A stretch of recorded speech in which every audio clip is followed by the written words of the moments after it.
Hi, this is Scott Garibay, and today we're going to talk about lessons from the 2020 U.S. presidential primary. Specifically today, I want to talk about platforms that we now know will not win you an election, right? Basically, there were specific platforms that were banners that specific candidates carried in order to win the election, and they said, "This is my main thrust, right? This is what I care about most, right?" And it really was and you could see it, and so many of them were hard rejected. Okay, so let's walk them through. We're going to talk about the candidates. We're going to talk about these positions, and we're really talking today about what specific political platforms Americans at the macro level are not passionate enough to help you win an election for. We just saw the proof, right? First and foremost, UBI. Andrew Yang did an amazing job of talking about UBI, and frankly, I don't think there's anybody in the world who could have explained UBI better, and America said no, too complicated, too weird, and I don't understand it, right? And I don't have any patience to try to understand it, right? And honestly, I'm thoroughly convinced that no one is ever going to come along and do about it. There's two people who have tried so far, right? MLK and Andrew Yang. Dream on if you think you're going to get better champions than those. You're not, right? The Americans just said no to UBI. UBI will not get you to the presidency. What's the next one? This one shocked me. Climate change. People just are not passionate enough about climate change to make it their primary voting perspective, right? Multiple candidates saw this. Tom Steyer, first and foremost, he said, climate change is my number one goal. And there was one guy before him, I don't even remember his name. But there were two candidates who said, climate change is my number one perspective. If you want the world not to melt, vote for me. And Americans were like, nope, reject, right? And by the way, what defeated every single platform I'm talking about? Stability, right? Joe Biden became the presumptive. He is the guy who is going to be going against Donald Trump. What on earth does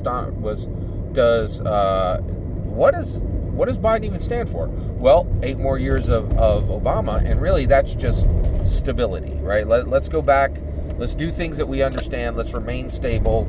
And frankly, let's be blue conservatives. Biden's a blue conservative. He's telling you, hey, I'm going to take us back to the old days, 2008 to 2016. Woo! He's a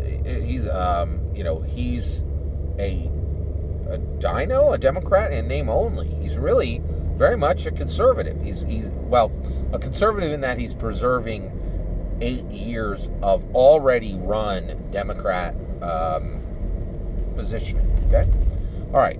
So very, very interesting. What else? I was shocked at this.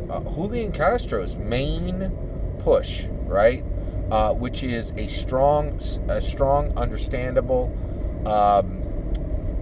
maintainable immigration platform. Americans do not care strongly enough about this to make it for them to persuade them to put you into the presidency. Absolutely not. And by the way, if you think that I'm wrong, that these are that these aren't brush aside platforms, they truly are brush aside platforms, because they were beat by the most milk toast. Like, you can hardly even tell what Biden stands for. Like, just look at any of his current ads. There's no policy, right? If you look back and say, hey, what did he really stand for? It's hard, Democrat playbook, check, all right? Like, that's it, right? There was nothing really unique or different about him, right? So all of these primary, platform goals, they were brushed aside by the most milquetoast, generic platform, non-policy platform possible. It was just, hey, you want 8 more years of Obama? I can do it, right? You know me, I'm Joe Biden, right? It's just one of the most, tossed up excuses for a campaign ever run. It's just, and so all of these major, what the media has said to us, Americans are majorly concerned about these. It's just not true. Americans are concerned about these in minority numbers. And that's the kicker, is even within the Democrat base, you can't find a majority of people that actually really embrace these to the level of passion that will drive to putting a candidate into the main office. And that is really fascinating, right? Eric Swalwell also had one main platform, which was anti-NRA, and he was like, I will push this, I will push it, right? And he was the only person to say, I will make this my main concern, and I will absolutely deliver a solution to this long held problem that we have, right? And again, just gone, right? Just not picked up by, not enough for people to get excited about his core policy on that one area, right? So it is truly shocking to see that, while the media is saying, while we see articles about every single one of these platforms, right? These distinct problems that America has, and these candidates coming forward and saying, I will focus on this, number one, and the Democrats saying, we do not care enough about this to make you the central point of attention for the overall Democrat Party, and we will choose literally just another 8 years of Obama. And all these really they're not major concerns. They are concerns, right? And concerns of a minority, not even a majority. And, I really find this fascinating because when we look at what the media is telling us, we have to be very, very careful. They paint a particular picture, but it is often not reality. And we just saw reality. Like, those are the numbers, baby. You want to talk about science and numbers, we saw I forgot one. Tulsi Gabbard, non-interventionism. Hard reject. America's like, nope, not enough to get you there, right? So we see climate change, non-interventionism. We see UBI. We saw just Eric Swalwell's anti-NRA position, right? All these positions that every single day we see dozens or hundreds of articles on saying these are major concerns for Democrats. They are absolutely concerns, but they are not major concerns. They're not majority concerns, right? They're just concerns.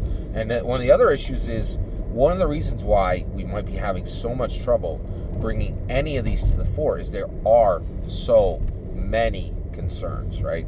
And you get to the point where you're like, causitis.